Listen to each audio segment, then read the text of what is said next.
नमस्कार दोस्तों, the daily broadcast में आप सभी का स्वागत है। आज डेट है 13 मार्च और आज की इस वीडियो में हम करने वाले हैं हिंदू न्यूज़पेपर के एडिटोरियल सेक्शन का डिटेल एनालिसिस। ध्यान रखिए, ये जो वीडियो है ये हिंदी में होने वाला है ताकि आप सारे के सारे आर्टिकल्स को आसान भाषा में समझ पाएँ और आपके दिमाग में सारे जितने भी फैक्ट, फिगर और डेटा बताया जाएगा वो दिमाग में अच्छे से बैठ जाए। तो चलिए वीडियो की शुरुआत करते हैं इस बेहतरीन फोटो के साथ जो आज के न्यूज़पेपर में आई हुई है।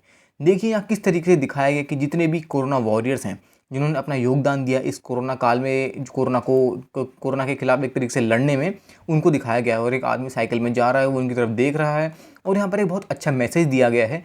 खैर ये मैसेज पूरी तरीके से नहीं दिख रहा होगा, मैं बता देता हूँ। यहाँ लिखा हुआ है थैंक यू फ्रंटियर्स, यानी यहाँ बताया जा रहा है किस तरीके से जितने भी पुलिसकर्मी हैं, जितने भी हेल्थ वर्कर्स हैं और जितने भी ये सैनिटेशन और जो सफाई कर्मचारी हैं, उन लोगों ने किस तरीके से आज कोरोना के खिलाफ लड़ने में अपना योगदान दे रखा है।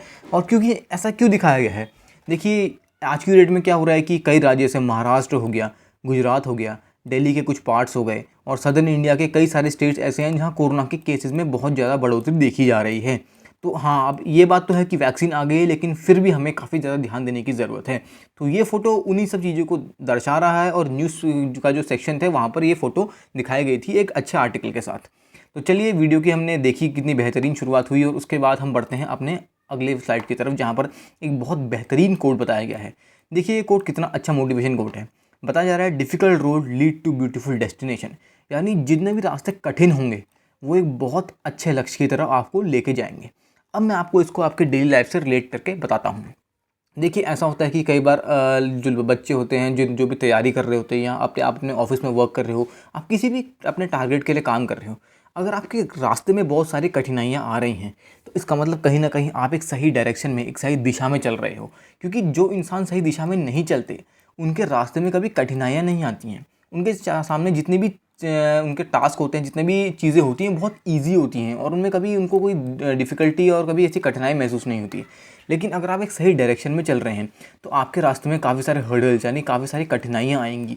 आपको उन कठिनाइयों को पार करके जाना पड़ेगा और जब आप उन कठिनाइयों को पार करेंगे वो आपको बहुत स्ट्रॉन्ग बनाएगा और लास्ट में ये हुआ कि आप अपने जो लक्ष्य की तरफ है, जो एक काफ़ी सुंदर लक्ष्य होगा, उसकी तरफ आप पहुँच जाएंगे। तो ये आर्टिकल स्टूडेंट्स में और जितने भी लोग अपने अपने डेली वर्क में बहुत डेडिकेशन दे रहे हैं उनके लिए बहुत अच्छे तरीके से बैठता है। तो देखिए कि हमने कितना अच्छा आर्टिकल आज की डेट में कितना अच्छा कोड देखा और ये कोड आपको बहुत अंदर से मोटिवेट करेगा। बस आपको अपना काम जो है वो करते रहना है, अपने गोल की तरफ कंटिन्यूसली वर्क करते रहना है और आपको सक्सेस ज़रूर मिलेगी। चलिए आते हैं जो एडिटोरियल सेक्शन में की तरफ में।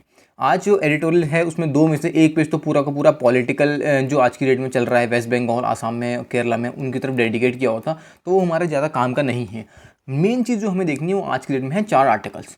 पहला आर्टिकल जो है यहाँ जैसा आप देखें लिखा हुआ है टू बैड ऑप्शंस, यानी ये बताता है जो अफगानिस्तान, यूएस, तालिबान के बीच में जो चल रहा है, किस तरीके से प्रेसिडेंसी जो है चेंज हो गई। ट्रम्प के टाइम में चीज़ें कुछ और थी और आज की डेट में जो बाइडेन के टाइम में चीज़ें बिल्कुल ही अलग हैं। और किस तरीके से दो बेकार ऑप्शंस में से किसी एक बेकार ऑप्शन जो दूसरे से कम बेकार है उसको चूज़ करने वाली बात है। यानी ऑप्शन दोनों ही अच्छे नहीं हैं, राइटर ऐसा कहना चाहते हैं, लेकिन एक ज़्यादा बुरे ऑप्शन को चूज़ करने से बढ़िया एक कम बुरे ऑप्शन को चूज़ कर लो, ऐसा राइटर यहाँ बताना चाहते हैं। और उसमें कुछ चीज़ें राइटर ने बहुत अच्छी बताई हैं, उनको हम डिस्कस करेंगे। उसके अलावा यहाँ पर एक और आर्टिकल है जो बताता है अ मॉरल टेस्ट। अब इसका क्या मतलब है, देखिए आज की डेट में आपको भी पता होगा कि जो कोविड की वैक्सीन्स हैं वो अलग अलग कंट्रीज़ में आ रही हैं, लेकिन ये एक यूनिफॉर्म प्रोसेस नहीं है। कुछ कंट्रीज़ में वैक्सीन्स काफ़ी ज़्यादा हैं, मतलब काफ़ी सारे लोग वैक्सीनेट हो रहे हैं और उनकी तादाद जितनी पॉपुलेशन है उनके हिसाब से उनके पास काफ़ी वैक्सीन्स अवेलेबल हैं। और कुछ पिछड़ी जो कंट्रीज़ हैं, जिनको थर्ड वर्ल्ड कंट्रीज़ भी कहते हैं, उन देशों में वैक्सीन्स भी अवेलेबल नहीं हैं। उनकी जो मतलब पॉपुलेशन है, जो हेल्थ वर्कर्स हैं, पुलिसमैन, वो तक वैक्सीनेट नहीं हो रखे हैं, तो वहाँ के लोगों का क्या हाल होगा। ऐसा राइटर हैं कहना चाहते हैं कि किस तरीके से वैक्सीन ने एक अलग अलग मतलब देशों को बांट दिया है। ऐसी कंडीशन में जहाँ देशों को एक साथ रहना चाहिए था, जो हेल्थ के टाइम में जब इतना बड़ा पैंडेमिक आ रखा है, इतनी बड़ी बीमारी फैल रखी है, जब सारे देशों को एक साथ मिलकर लड़ना चाहिए था, वहाँ पर एक वैक्सीन जैसी चीज़ ने देशों को अलग अलग बंटवारा कर दिया है। और ये चीज़ पूरा जो वर्ल्ड है वो रियलाइज़ नहीं कर रहा है, उनको इस चीज़ का आभास नहीं हो रहा है। राइटर यहाँ ये बात करना चाहते हैं। उसके बाद यहाँ पर राइटर ने गवर्नमेंट को एक तरीके से क्रिटिसाइज़ कर रखा है इस आर्टिकल में। जो न्यू मीडिया रूल्स है, यानी जो ओटीटी प्लेटफॉर्म्स के लिए जो भी रूल्स लगाए गए थे और जो मीडिया हाउसेस पे जो रूल्स नए लागू होने वाले हैं, उनके बारे में राइटर ने क्रिटिसाइज़ किया गवर्नमेंट को और बताया गया है कि किस तरीके से ये चीज़ें जो हैं वो कहाँ कहाँ किन किन पार्ट्स में सोसाइटी में हार्म करेंगी और मीडिया हाउसेस को कैसे हार्म करेंगी। तो उन सब चीज़ों के बारे में राइटर ने यहाँ डिस्कस किया है, इसको भी हम डिटेल में देखेंगे। उसके बाद यहाँ पर बताया गया है कि किस तरीके से आज की डेट में ईरान के साथ जो यूएस कर रहा है। आपको पता है ईरान न्यूक्लियर डील को रिवाइव करने की बात की जा रही है। उसके अलावा काफ़ी सारे सैंक्शंस भी थे। तो बताया जा रहा है कि जो भी यूएस ने आज तक किया है, इतनी सारी कंट्रीज जो आपस में सैंक्शंस की वजह से ईरान से दूर हो गई, ये सब चीज़ें जो हुई हैं वो आज की डेट में उतना इफेक्टिव नहीं है यूएस ने जो कर रहा था। और उसके अलावा बाकी जो देश हैं वो काफ़ी अच्छा रोल प्ले कर सकते हैं। वो कहते हैं ना, किसी को इतना भी डराना नहीं चाहिए कि वो डर ही ख़त्म हो जाए। वही चीज़ राइटर है बताना चाहते हैं कि यूएस ने एक तरीके से यही चीज़ कर दी है और अब बाकी जो देश हैं उनका रोल आ चुका है कि उनको ऑन ग्राउंड आके ईरान के साथ एंगेज होने की ज़रूरत है। तो ये थे आज के 4 आर्टिकल्स। चलिए अब हम इन आर्टिकल्स को डिटेल में डिस्कस करते हैं। अब देखिए, जो पहला आर्टिकल है वो बताता है, जैसे यहाँ लिखा हुआ है 2 बैड ऑप्शंस। अब यहाँ पर राइटर कहना क्या चाहते हैं देखिए, अब क्या है कि जब डोनाल्ड ट्रंप थे उस टाइम पे चीज़ें थोड़ी अलग थी।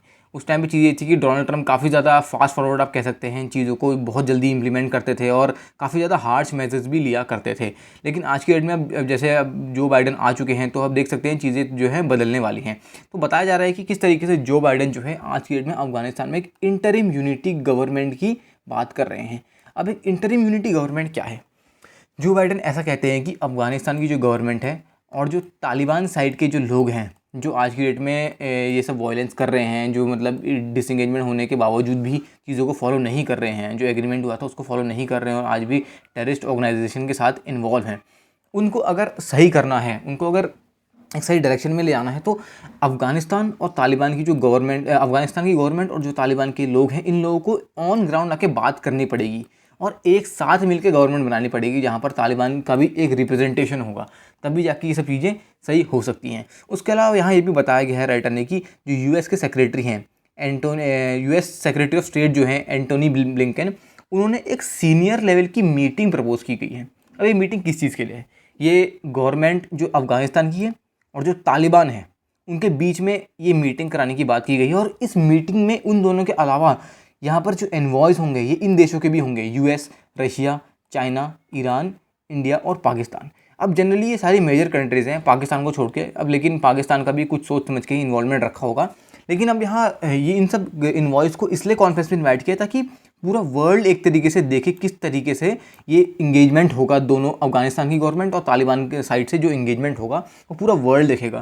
क्योंकि ये सब चीज़ें एक्चुअल में मतलब राइटर ऐसा मानते हैं कि ये सब चीज़ें जो हैं एक बंद कमरे में नहीं होनी चाहिए, यानी पूरी दुनिया को इसके बारे में पता होना चाहिए, इसलिए इन सारे एनवॉयज़ को इन्वाइट किया गया है। इससे पहले की बात करते हैं, जब डोनाल्ड ट्रंप के एडमिनिस्ट्रेशन के दौरान फरवरी 2020 में जो एग्रीमेंट हुआ था, उसके अकॉर्डिंग ये एग्री हुआ था कि यूएस जो है अपने ट्रूप्स को पुल बैक कर लेगा और ये पुल बैक कब होगा? 1 मई 2021 तक पुल बैक किया जाएगा। और उसके बाद ये बात की गई थी कि जब यूएस ट्रूप्स को पुल बैक करेगा तो तालिबान जो है जितने भी टेररिस्ट ऑर्गेनाइजेशन है उनके साथ एंगेजमेंट अपना ख़त्म कर देगा। लेकिन आज की डेट में चीज़ें ऐसी नहीं हैं।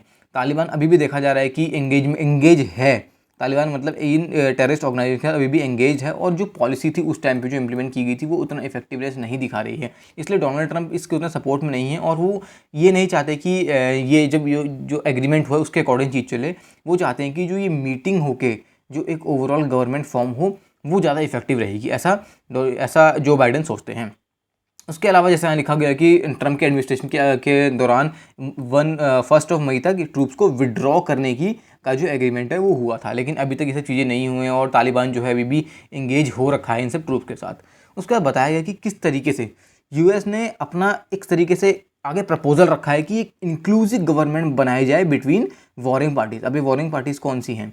वही जिनके हम ऊपर बात करी, अफगानिस्तान की गवर्नमेंट और तालिबान जो है, इन दोनों के बीच में एक इंक्लूसिव गवर्नमेंट फॉर्म हो जहाँ पर तालिबान का भी प्रॉपर रिप्रेजेंटेशन हो और अफगानिस्तान को तो खैर होगा ही। क्योंकि एक तरीके से आप देखा जाए कि कई जगह जहाँ मिलिट्री काम में नहीं आती थी, मिलिट्री डिप्लोमेसी, मिलिट्री पावर काम में नहीं आती, वहाँ पर पॉलिटिकल चीज़ें बहुत काम में आ जाती हैं। इसका एक बहुत अच्छा एग्जाम्पल है जो हमारे इंडिया में नॉर्थ ईस्ट की इंसर्जेंसी है। क्योंकि मोस्टली आपने देखा होगा कि नॉर्थ ईस्ट में आफ्सपा भी इंप्लीमेंट किया गया था और काफ़ी सारी और चीज़ें थी, मिलिट्री काफ़ी ज़्यादा डिप्लॉय रहती है। लेकिन अल्टीमेटली कई स्टेट्स ने इंसर्जेंसी जो होती थी स्टेट्स में वो ख़त्म हो चुकी है, और ख़त्म तो नहीं है, कम हो चुकी है बहुत ज़्यादा।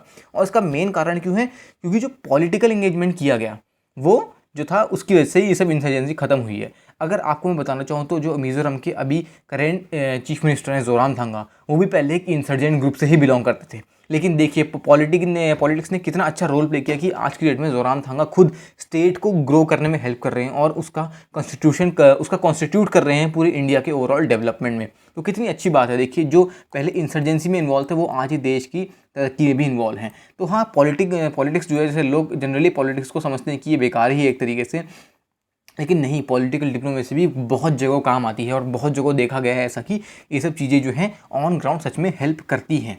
उसके अलावा यहाँ ये बताया गया है कि जो कॉन्स्टिट्यूशन और गवर्नेंस फ्रेमवर्क होगा वो सारा कंट्री के सामने ही बनेगा। दोनों साइड्स जो हैं यानी अफगानिस्तान और तालिबान दोनों एंगेज होंगे और फ्यूचर का जो गवर्नेंस किस तरीके से की जानी है उसके बारे में बातचीत होगी। और उसके अलावा ये भी बताया गया है कि जो इंडिया और पाकिस्तान जैसे रीजनल पावर्स हैं, अब इनको ऐसा क्यों गया है। देखिए पाकिस्तान जो है एक तरीके से हम नेबर ही कंसिडर कर सकते हैं। अब बिल्कुल अफगानिस्तान का नेबर है और इंडिया भी कुछ पार्ट जो अपना पार्ट जो पीओके में है वो पार्ट जो है अफगानिस्तान के साथ टच करता है। उसके अलावा नहीं इंडिया ने अफगानिस्तान के साथ आज की डेट में बहुत सारे एंगेजमेंट कर सकते हैं। हमने उनके कई सारे हाई स्कूल्स के कंस्ट्रक्शन में फंडिंग करी है। सैटूट डैम जो अभी बन रहा है अफगानिस्तान में, इसकी फंडिंग भी इंडिया ने की गई है। उसके अलावा काफ़ी सारे रोल और भी है, जैसे हमारी जो पाइपलाइंस जो अभी जा रही है, इंटरनेशनल नॉर्थ साउथ जो ट्रांसपोर्ट पाइपलाइन है वो भी अफगानिस्तान को कहीं ना कहीं हेल्प करेगी। तो देखिए किस तरीके से ट्रेड में, डेवलपमेंट में हम अफगानिस्तान को हेल्प कर रहे हैं। इसीलिए कहा गया है कि जो रीजनल पावर्स हैं वो इनका बहुत इंपॉर्टेंट रोल होने वाला है इस ओवरऑल जो एंगेजमेंट प्रोसेस है। उसके अलावा यहाँ पर ट्रम्प के अंदर बात की गई कि किस तरीके से यहाँ पर ट्रम्प ने जो है डायरेक्ट टॉक तालिबान और अफगान गवर्नमेंट की एक तरीके से नहीं होने दी, एक्सक्लूड किया गया। यानी जो चीज़ जो बाइडेन अभी कर रहे हैं वो ट्रम्प ने उसका बिल्कुल अपोजिट चीज़ करी है। यहाँ पर राइटर ये चीज़ बात करना चाह रहे हैं। लेकिन अब ये अगर ये चीज़ जो होती है ये अगर हेल्प करती तो बहुत अच्छी बात है। लेकिन यहाँ राइटर बताना चाहते हैं किस तरीके से ट्रम्प का जो ये मूव था, अच्छा हो ना हो या बुरा हो ना हो जो भी था, लेकिन ये फेल हो गया एक तरीके से किसी भी वायलेंस को कम करने में। फेल कैसे हुआ? क्योंकि आज की डेट में हम देख सकते हैं कि जब ट्रूप्स को तो हटाने की बात की जा रही है, लेकिन जो मेन चीज़ थी, जो तालिबान का टेररिस्ट ऑर्गेनाइजेशन के साथ एंगेजमेंट था, वो कम नहीं हुआ है। तो एक तरीके से ये चीज़ फेल हो गई है, ऐसा राइटर यहाँ पर कहना चाहते हैं। उसके अलावा राइटर यहाँ ये भी बताना चाहते हैं कि किस तरीके से आज की डेट में अगर जो बाइडेन का जो प्रपोजल है उसकी भी कोई गारंटी नहीं है कि वो भी एक सही डायरेक्शन में ही जाएगा। लेकिन हम ऐसा कह सकते हैं कि जो अफगानिस्तान के इलेक्टेड पावर जो हैं वो एक तरीके से अगर बातचीत ऑन ग्राउंड तमीज से हो जाए तो वो पावर को शेयर कर सकते हैं और तालिबान के साथ एग्री करके एक अपने संविधान को एक तरीके से एक संशोधन कर सकते हैं ताकि दोनों तालिबान और अफगानिस्तान एक सही डायरेक्शन में जाएँ और ये सब जो वायलेंस है ये कम हो। खैर राइटर ये कहना चाहते हैं कि दोनों ही जो एग्रीमेंट्स हुए हैं, दोनों ही जो डिसीजन हैं वो उतने ज़्यादा अच्छे नहीं हैं, मतलब एवरेज टाइप का डिसीजन कह सकते हो। लेकिन एक बुरे डिसीजन, दो बुरे डिसीजन में से एक थोड़ा कम बुरा हो सकता है। तो हम दोनों बुरे में से एक किसी कम बुरे डिसीजन को कर सकते हैं, क्योंकि पहला वाला तो जैसे जो ट्रम्प वाला था वो तो एक तरीके से फेल होता हुआ दिखाई दे रहा है क्योंकि वॉयलेंस कम नहीं हो रहा है। क्या पता जो बाइडेन वाला जो डिसीजन लिया गया है वो थोड़ा सही डायरेक्शन में काम कर जाए, राइटर ऐसा कहना चाहते हैं।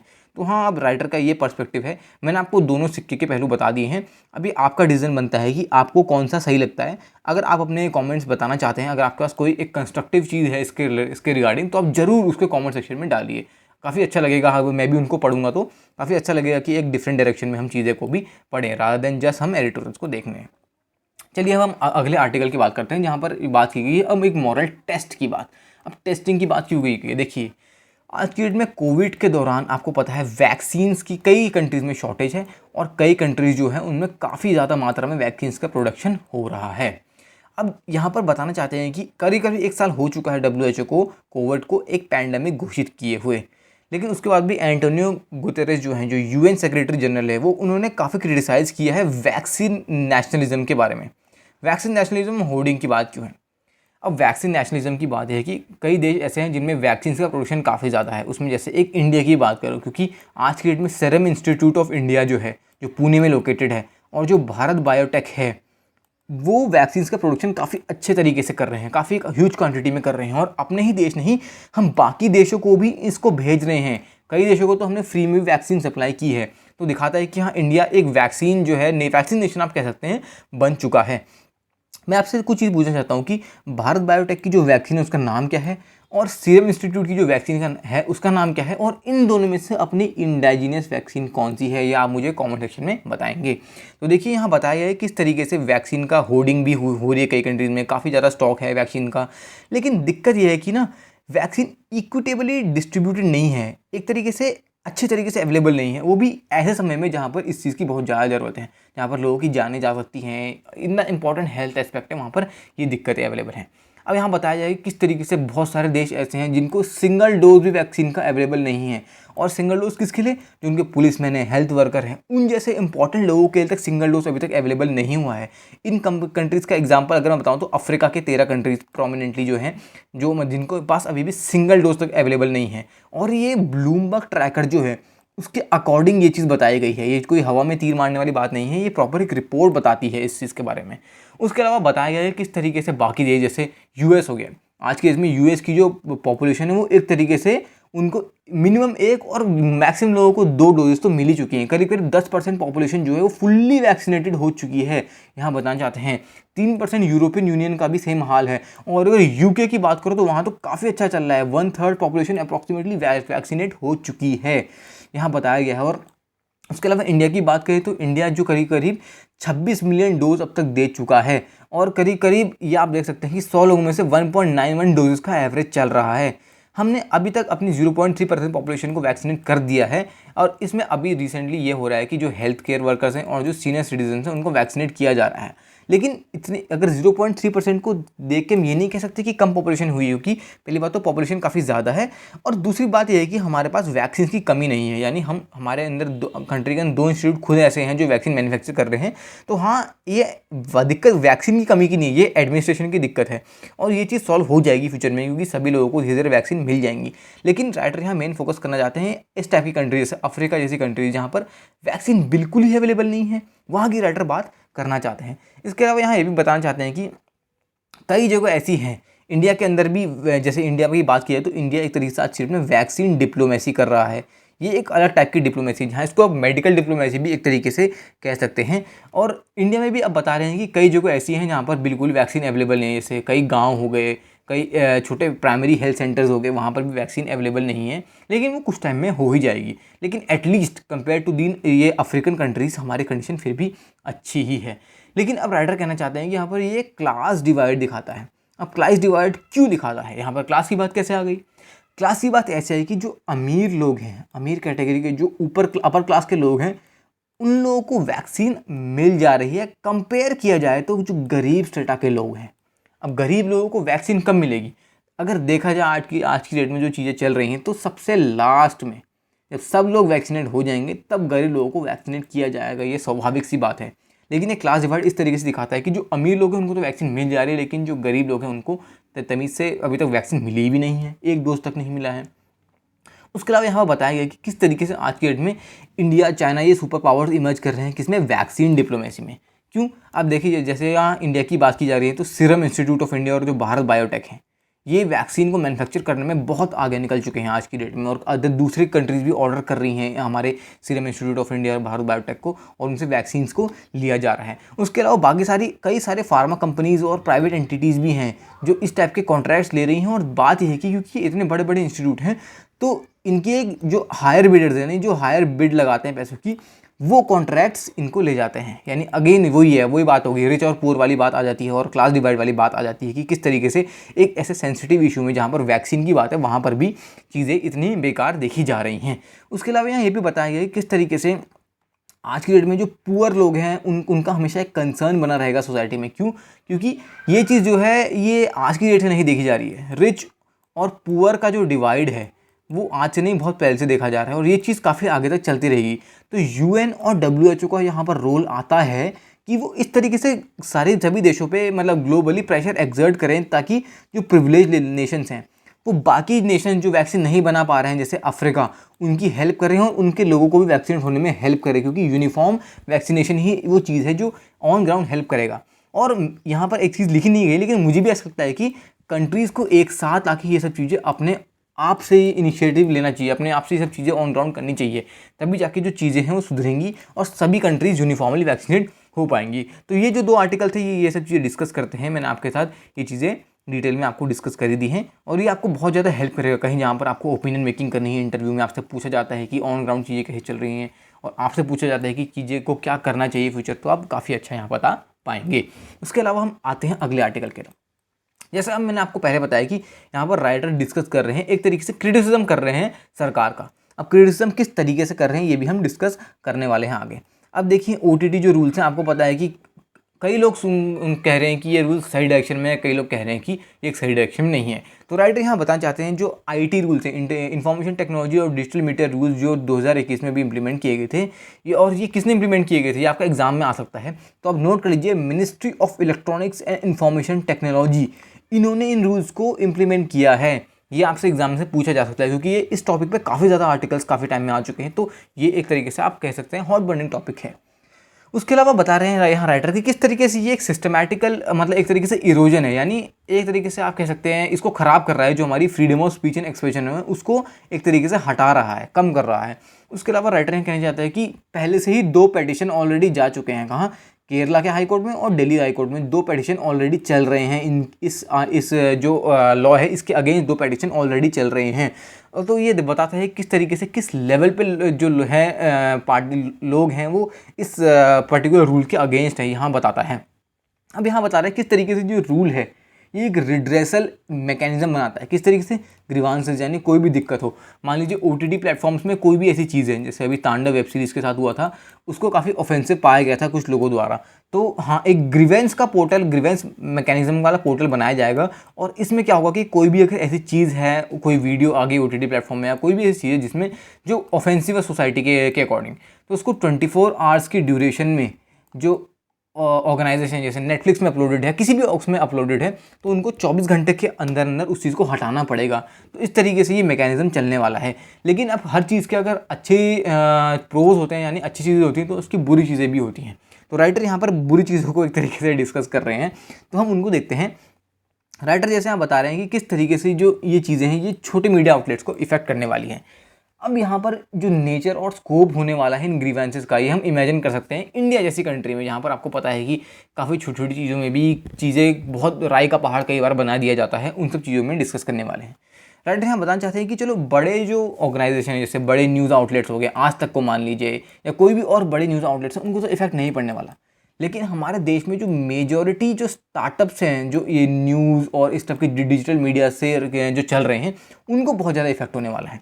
किस तरीके से, जैसे राइटर यहाँ बात कर रहे हैं कि जो छोटे मीडिया आउटलेट्स हैं, वो न्यूअर स्टार्टअप जो है, यहाँ जिसे राइटर लिख रहे हैं, वो सबसे ज़्यादा हार्डेस्ट हिट होने वाले हैं, क्योंकि आज की डेट में जो उनकी इंडिपेंडेंसी है वो उतने सही डायरेक्शन में नहीं जाएगी। क्योंकि देखिए, अब जो बड़ी मीडिया आउटलेट्स हैं उनके कनेक्शंस होते हैं काफ़ी ज़्यादा, तो ऐसा भी कई बार, अब कई राइटर्स ऐसा कहते हैं कि कई सारे मीडिया आउटलेट्स जो हैं बिके हुए हैं, और वो चीज़ दिखाते हैं जो सिर्फ गवर्नमेंट चाहती है, उन्हीं चीज़ों को दिखाते हैं और क्रिटिसाइज़ नहीं करते, ऐसा कहते हैं। लेकिन जो इंडिपेंडेंट स्टार्टअप जो छोटे होते हैं, वो इन सब चीज़ों को सपोर्ट नहीं करते। सपोर्ट क्यों नहीं करते? क्योंकि पहली बात तो गवर्नमेंट की तरफ से फंडेड नहीं होते, या ऐसा मतलब उनका गवर्नमेंट का कोई इंपैक्ट उस पॉइंट ऑफ टाइम में नहीं होता, और वो सिर्फ जो ऑन ग्राउंड क्वालिटी चीज़ होती है उसी को दिखाते हैं। सबसे ज़्यादा हिट वही होने वाले हैं, क्योंकि ये जो रूल्स हैं ये उन्हीं के अकॉर्डिंग, उन्हीं के अगेंस्ट जाने वाले हैं। उसके अलावा यहाँ बताना चाह रहे हैं कि किस तरीके से आज की डेट में रूलिंग पार्टी जो है, यानी एक तरीके से सरकार का अगर क्रिटिसिज्म कर दिया जाए, तो ये किस तरीके से एक तरीके से एवलांच, यानी पहाड़ टूट पड़ेगा ग्रीवेंसेस का उस पर्टिकुलर ऑर्गेनाइजेशन में। तो ये छोटे स्टार्टअप जो हैं ये बहुत ज़्यादा इफेक्ट हो जाएंगे अगर उन्होंने ऐसा कुछ किया तो। उसके अलावा यहाँ बताया जा रहे हैं कि किस तरीके से ग्रीवेंस का पोर्टल चलो बना तो दिया, लेकिन ये उतना इफेक्टिव भी नहीं है, ऐसा राइटर कह रहे हैं। क्यों? क्योंकि यहाँ पर एक 3 टियर प्रोसेस है। अब देखिए, यहाँ पर एक तरीके से बात की जाती है कि 24 घंटे में कोई भी ऐसा अगर चीज़ होगी जो ऑफेंसिव पाई जाएगी, उसको हटाना पड़ेगा प्लेटफॉर्म से, और उसी के अकॉर्डिंग में यहाँ बात की जा रही है कि 3 टियर जो प्रोसेस है वो होगी। अब ये चीज़ें बिल्कुल अपोजिट है, जहाँ एक तरीके से बिल्कुल कम टाइम में उस चीज़ को हटाने की बात की जा रही है, वहाँ पर ग्रीवेंस का जो पोर्टल है वो 3 टियर प्रोसेस है, इतना लंबा प्रोसेस है। पहला प्रोसेस क्या है? पहला जो है, अगर ग्रीवेंस ऑफिसर के पास जाएगा, अगर वहाँ पर एक सेटिस्फैक्ट्री सेटलमेंट नहीं हो पाता तो वो एक सेल्फ रेगुलेटरी बॉडी के पास जाएगा। अगर वहाँ पर भी चीज़ सही नहीं हो पाती तो फिर इंटर मिनिस्ट्री लेवल पे जाएगा। और आपको पता है कि जो वहाँ पर मिनिस्ट्री लेवल का इन्वॉल्वमेंट हो जाता है, मिनिस्ट्री लेवल का क्या, अगर आप किसी छोटे गवर्नमेंट ऑफिस का भी इन्वॉल्वमेंट जहाँ पर हो जाता है, वहाँ पर चीज़ें कितनी लंबी खिंच जाती हैं। तो राइटर एक तरफ से कह रहे हैं कि ये चीज़ें कितनी अपोजिट हैं। एक तरफ से कहते हैं कि कम टाइम में बिल्कुल जो चीज़ें हैं वो रिमूव कर दी जाएंगी, एड्रेसल हो जाएगा, और दूसरी तरफ से राइटर बता रहे हैं कि यहाँ पर किस तरीके से इनका जो खुद का सिस्टम है ये इतना इलॉन्गेटेड है। उसके अलावा यहाँ ये भी बताया जा रहा है कि किस तरीके से छोटे मीडिया आउटलेट्स हैं, जो न्यूज़ और करंट अफेयर जो स्पेस हैं, वो आज की डेट में इन सब चीज़ों से बहुत ज़्यादा इफेक्ट होने वाले हैं। क्यों? क्योंकि देखिए, आज की डेट में बताया जा रहा है कि किस तरीके से सेल्फ रेगुलेशन के नाम पे एक तरीके से मजाक बनाया जा रहा है। मजाक क्यों? क्योंकि देखिए यहाँ पर जैसा राइटर ने पहले ही बताया कि अगर कोई भी ऐसा ऑर्गेनाइजेशन गवर्नमेंट के बारे में कुछ भी कहेगा, ये एक तरीके से मैंने आपको पहले ही बता दिया कि राइटर का क्रिटिसिज्म है। राइटर गवर्नमेंट के अगेंस्ट यहाँ पर कह रहे हैं कि किस तरीके से आजकल सेल्फ रेगुलेशन के नाम पे एक मजाक बनाया जा रहा है सभी चीज़ों का। उसके अलावा सबसे वर्स्ट चीज़ क्या है यहाँ पर, ये राइटर बोल रहे हैं कि ये जो पर्टिकुलर लॉ है, जो लॉ तो नहीं कह सकते हैं, जो रूल है, ये क्या करता है, जो सेक्रेटरी है ministry of information and broadcasting को, उनको एड हॉक, यानी एड हॉक क्या होता है, एक तरीके से टेम्पररी इमरजेंसी पावर देता है किसी भी कंटेंट को ब्लॉक करने का जो गवर्नमेंट के अगेंस्ट है। अगेंस्ट तो नहीं कह सकते, जो गवर्नमेंट को प्रॉब्लमैटिक लगता है। और इसके अलावा ऐसा कुछ वो भी पर्टिकुलर रूल नहीं है कि कोई मतलब नोटिफिकेशन दिया जाएगा या प्रॉपर वार्निंग दी जाएगी। अगर सिंपल सी बात उनको लगेगा कि ये सही नहीं है सोसाइटी के अकॉर्डिंग्स और गवर्नमेंट के अकॉर्डिंग्स, तो उस चीज़ को डायरेक्टली रिमूव कर देंगे। यानी वही बात हो गई जैसे यहाँ जो जितने भी फ्रीडम्स की बात की थी उनका वॉयलेशन राइटर यहाँ एक तरीके से कहना चाहते हैं। उसके अलावा राइटर बोलते हैं कि ये चलो ये सब चीज़ तो एक तरीके से हो गई कि ऑर्गेनाइजेशंस को छोटा मोटा अपना नुकसान है यहाँ पर छोटे स्टार्टअप्स को। उसके अलावा एक फाइनेंशियल थ्रेट भी पोस्ट करता है। अब फाइनेंशियल थ्रेट किस तरीके से पोस्ट करता है, मोनेटाइजेशन, यानी जो इन ऑर्गेनाइजेशन की जो कमाई थी वो कम हो जाएगी। कम क्यों हो जाएगी? क्योंकि आपको पता है आज की डेट में इन ऑर्गेनाइजेशन में काफ़ी सारे इन्वेस्टर्स, काफ़ी सारे ब्रांड्स इन्वेस्ट करते हैं। लेकिन जब भी इन्वेस्टर्स देखेंगे कि इतना पॉलिटिकल सिनेरियो है, अगर कोई भी छोटी मोटी चीज़ अगर हो जाए तो उसमें गवर्नमेंट का इतना ज़्यादा इन्वॉल्वमेंट हो जाता है, और वो कभी नहीं चाहेंगे कि वो जिस कंपनी से लिंक्ड हैं वो कंपनी इन सब चीज़ों में फंस जाए कभी भी। तो ये अगेन इन कंपनी को एक तरह से लॉस करता है और मोनेटाइजेशन में बहुत ज़्यादा इफेक्ट करता है, यह राइटर यहाँ पर कहना चाहते हैं। उसके अलावा राइटर ये भी कह रहे हैं कि आज की डेट में इस जो रूल है, इस रूल में ही आपस में लोग बटे हुए हैं। कई मिनिस्टर इसको सपोर्ट करते हैं, कई मिनिस्टर इसको क्रिटिसाइज़ भी करते हैं। वहीं जर्नलिस्ट की बात की जाए, कई जर्नलिस्ट कहते हैं कि एक तरीके से सही है, कई जर्नलिस्ट कहते हैं एक तरीके से गलत है। तो एक यूनिफॉर्मिटी नहीं है। यहाँ पर राइटर ये चीज़ कहना चाहते हैं कि आपस में लोग डिवाइडेड हैं। तो सिंपल सी बात है, जब एक यूनिफॉर्मिटी नहीं होगी तो एक सही डायरेक्शन में भी चीज़ें नहीं जाने वाली। उसके अलावा राइटर कह रहे हैं कि ये एक जो मीडिया चौथा स्तंभ आजकल क्या कहा जाता है कि एक डेमोक्रेसी का चौथा स्तंभ है। अब चौथा स्तंभ किस तरीके से, पहले के 3 स्तंभ कौन कौन से, पहले तो ये बात है, पहले बात है एग्जीक्यूटिव, दूसरी बात है लेजिस्लेचर और तीसरी बात है जुडिशरी। आई एम श्योर कि अगर आपने एम लक्ष्मीकांत पढ़ी है तो आपको इन सब चीज़ों के बारे में ज़रूर पता होगा। अगर नहीं पता है तो यहाँ पर ये सब चीज़ें बहुत अच्छी तरीके से मेंशन की हुई हैं। अब जैसा देख सकते हैं कि मीडिया को एक चौथा स्तंभ बताया जाता है, लेकिन किस तरीके से इस चौथे स्तंभ की आज की डेट में धज्जियाँ उड़ाई जा रही हैं सबके सामने, और वो भी इनडायरेक्टली। डायरेक्टली क्यों नहीं? क्योंकि देखिए डायरेक्टली होता तो सिंपल सी बात है, कोई ना कोई ऐसा कानून, कोई ना कोई ऐसी चीज़ ऑन ग्राउंड की जाती। लेकिन यहाँ पर एक मिनिस्ट्री के द्वारा एक रूल को इम्प्लीमेंट करके ये सब चीज़ें की जा रही हैं। तो कैसा बताया जा रहा है कि इनडायरेक्टली कैसे इस चीज़ की धज्जियाँ बिल्कुल उड़ाई जा रही हैं, और ये फ्रीडम ऑफ प्रेस का एक तरीके से वॉयलेशन है। ऑल दो फ्रीडम ऑफ प्रेस एक डायरेक्ट फ्रीडम हमारा नहीं है, ये एक डिराइव्ड फ्रीडम आप कह सकते हैं, डिराइव्ड राइट आप कह सकते हैं। और किस चीज़ से डिराइव्ड है? ये डिराइव्ड है आर्टिकल 19(1)(a) और 19(1)(g)। अब आप मुझे अगर कमेंट सेक्शन में बता सकते हैं कि जो 19(1)(a) है वो किस चीज़ से रिलेटेड है, तो बहुत अच्छा होगा। अगर आपने लक्ष्मीकांत पढ़ी होगी तो आपको ज़रूर पता होगा, अगर नहीं पढ़ी तो मैं इस आर्टिकल के एंड में आपको ज़रूर बता दूंगा। उसके अलावा यहाँ पर देखिए साहब एक तरीके से मेंशन भी किया हुआ है, जो मैंने आपसे क्वेश्चन पूछा था उसी का आंसर आपको अगले लाइन में मिल भी जाएगा। खैर कोई बात नहीं, आपको आंसर मिल गया तो बहुत अच्छी बात है। तो यहाँ पर राइटर बताया जा रहे हैं कि किस तरीके से फ्री स्पीच और एक्सप्रेशन जो है, और उसके अलावा किसी भी प्रोफेशन को प्रैक्टिस करने का जो हमारा फ्रीडम था, हमारा राइट था, उसका भी एक तरीके से ये हनन ही कह सकते हैं, ऐसा राइटर यहाँ पर कहना चाहते हैं। उसके अलावा राइटर ने यहाँ पर कई सारी चीज़ें और भी डिस्कस करी हैं रिगार्डिंग हमारी जो ओन डेमोक्रेसी है। अब वो चीज़ किस चीज़ें कैसे डिस्कस की गई हैं उनको हम यहाँ पर देखते हैं।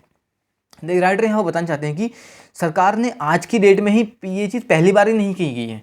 सरकार के काफ़ी सारे और भी एक तरीके से कहते हैं हथियार थे जिस तरीके से इन चीज़ों को किया जाता था।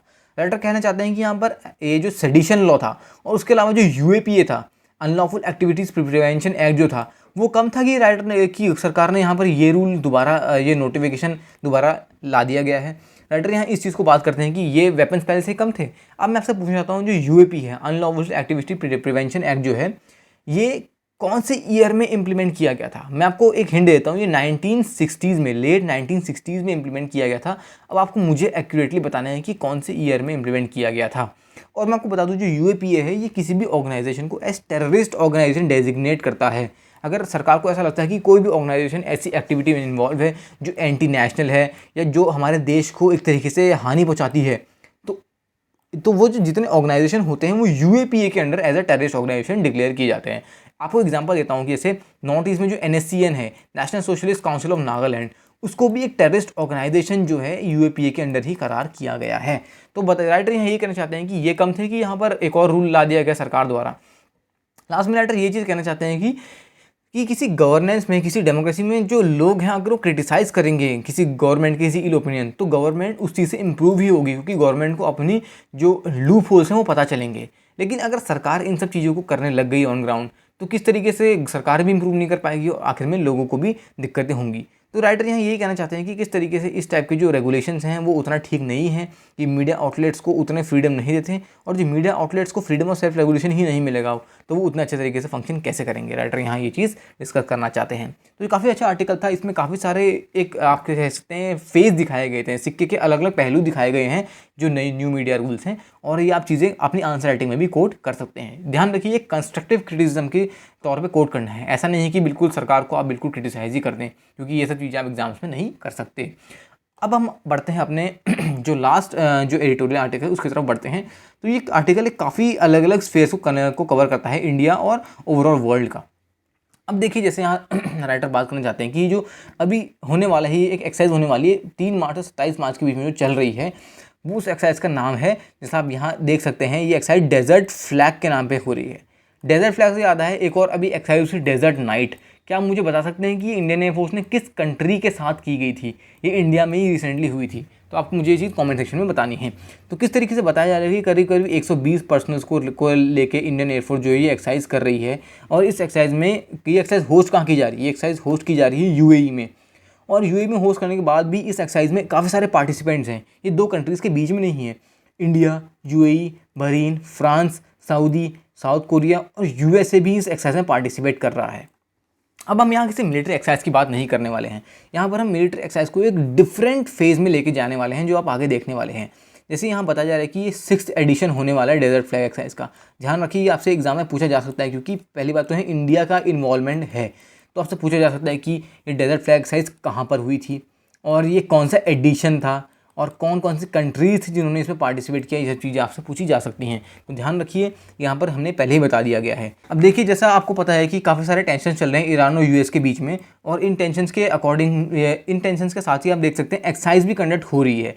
तो देख सकते हैं अब इंडिया और पाकिस्तान को जो है इन्वॉल्वमेंट काफ़ी ज़्यादा होने वाला है, जैसे हमने प्रीवियस आर्टिकल में डिस्कस किया। जो आप देख सकते हैं ईरान न्यूक्लियर डील को जब रिवाइव करने की बात हो रही थी, और जब तालिबान और यूएस के बीच में जो एंगेजमेंट थी उसकी बात की गई थी, तो इंडिया का जो इन्वॉल्वमेंट है काफ़ी ज़्यादा होने वाला है ईरान न्यूक्लियर डील में। और उसके अलावा ये भी बताया जा रहा है कि सितंबर 2020 में कैसे अब्राहम एकॉर्ड हुआ था जहाँ पर इसराइल को रिकॉग्नाइज़ किया गया था। ध्यान रखिए, इससे पहले सिर्फ टर्की जो है वो रिकॉग्नाइज़ करता था इसराइल को एज ए कंट्री, बाकी कोई भी नेशन इसराइल को रिकॉग्नाइज़ नहीं करता था। लेकिन अब्राहम एकॉर्ड के अंडर में पहली बार में यूएई, बहरीन, इन सब ने इसराइल को जो है वो as a country properly recognise किया। इसके अलावा हम जैसे यहाँ देख सकते हैं, राइटर यहाँ बता रहे हैं कि किस तरीके से आज की डेट में तेहरान जो है वो अपना एक तरीके से कॉन्फ्लुएंस, यानी अपना इन्वॉल्वमेंट जो है ग्लोबली बढ़ाना चाह रहा है। तो ये सब जो हम एक्सरसाइज कर रहे हैं और हमारा जो इन्वॉल्वमेंट है, ये किस तरीके से हम इन सब चीज़ों को कंट्रोल कर सकते हैं, और ये हो सकता है कि यूनिफॉर्मिटी आ सकती है पूरे ग्लोब में, यानी एक ही कंट्री की डोमिनेंस नहीं होनी चाहिए। उसके अलावा यहाँ ये बता रहे हैं कि किस तरीके से आज की डेट में जो एंगेजमेंट है इन सब कंट्रीज़ के बीच में, ये एशियन इकोनॉमिक्स का एक बहुत अच्छा इन्वॉल्वमेंट शो करता है। अब इन्वॉल्वमेंट किस तरीके से, देखिए आज के डेट में आपको पता है कि जितने भी स्टेट्स हैं, चाहे वो अपना स्टेट ऑफ हरमूज हो, चाहे गल्फ ऑफ एडन हो, चाहे अपना ये स्टेट बाबेल मंडेब हो, खैर उसका मेंशन यहाँ नहीं किया गया, लेकिन मैं आपको बता रहा हूँ कि ये बहुत स्ट्रेटेजिक पॉइंट्स हैं। स्ट्रेटेजिक पॉइंट्स क्यों हैं? क्योंकि जितने भी वर्ल्ड का जो मेजर ऑयल पास होता है मर्चेंट शिप्स द्वारा, वो इन्हीं सब स्टेट से होता है, और अगर इन स्टेट्स को एक बार ब्लॉक कर दिया जाए तो पूरा वर्ल्ड जो है वो इफेक्ट हो जाएगा। तो सिंपल सी बात है, इन स्टेट्स पे काफ़ी ज़्यादा नज़र रहती है सभी कंट्रीज़ की। इनफैक्ट इंडिया ने भी जो कई सारे आइलैंड्स जो हैं वो खरीद रखे हैं इन स्टेट्स के आसपास, ताकि अगर कभी भी ऐसी कंडीशन आए तो हम इंडियन नेवी द्वारा इन स्टेट्स को ब्लॉक कर सकें। उसके अलावा बता रहे हैं कि किस तरीके से आज की डेट में यूएस की जो पकड़ है वो इन सब चीज़ों से मतलब बहुत छूटती जा रही है एक तरीके से पकड़, क्योंकि मैंने आपको पहले ही बताया कि किस तरीके से इतने ज़्यादा सैंक्शंस इंपोज कर देना कि दूसरी कंट्री जो है उसमें डर ही खत्म हो जाता है। वही चीज़ आज की डेट में यूएस ने किया।